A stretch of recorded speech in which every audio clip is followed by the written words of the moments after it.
Sarah, je suis en volontariat en solidarité internationale à la SOC en Tunisie et je suis envoyée par une ONG française qui s'appelle le CARI.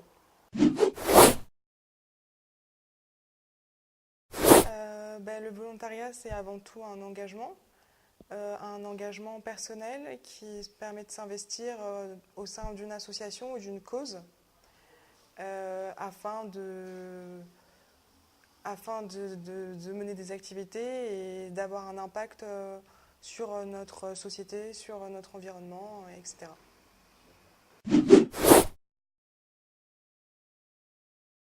Je me suis déjà engagée dans des associations d'aide pour les personnes sans abri et en difficulté. Et je pense que je continuerai.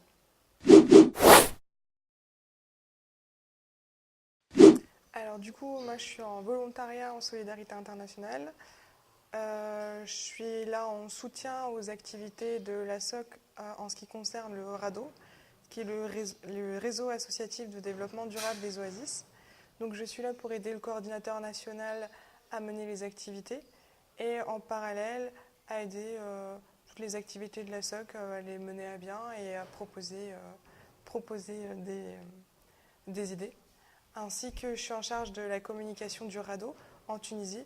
Donc j'écris des articles à peu près toutes les 2 semaines sur l'activité des associations dans les oasis de Tunisie.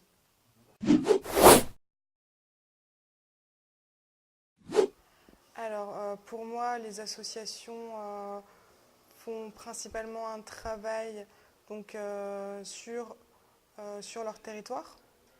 Et les associations, par exemple à Chnini, comme la SOC, a un impact aussi sur la population et l'économie. Par exemple, en permettant à des personnes de diversifier leurs activités, notamment agricoles, comme avec une station de compostage et bientôt des activités de distillation. Donc pour moi, c'est important ce travail-là.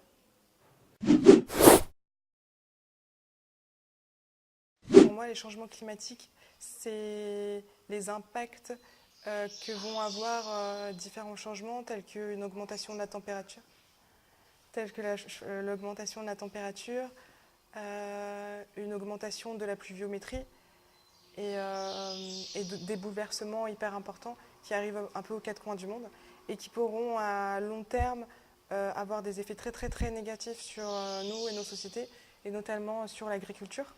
Une augmentation des températures, ça empêche certaines plantes de pousser à tel temps, etc. Et donc ça pourrait avoir un impact très important sur les agriculteurs et sur les animaux. Et la résilience, pour moi, c'est notre capacité à tous à pouvoir, malgré les problématiques climatiques, retrouver notre système original et pouvoir continuer à vivre décemment malgré les problèmes qui vont être nos problèmes dans une vingtaine d'années.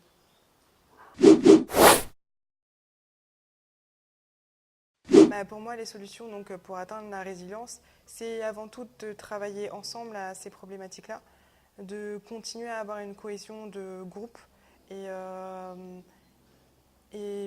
d'avoir une cohésion de groupe et pouvoir toujours continuer à mener des activités de façon à respecter notre environnement.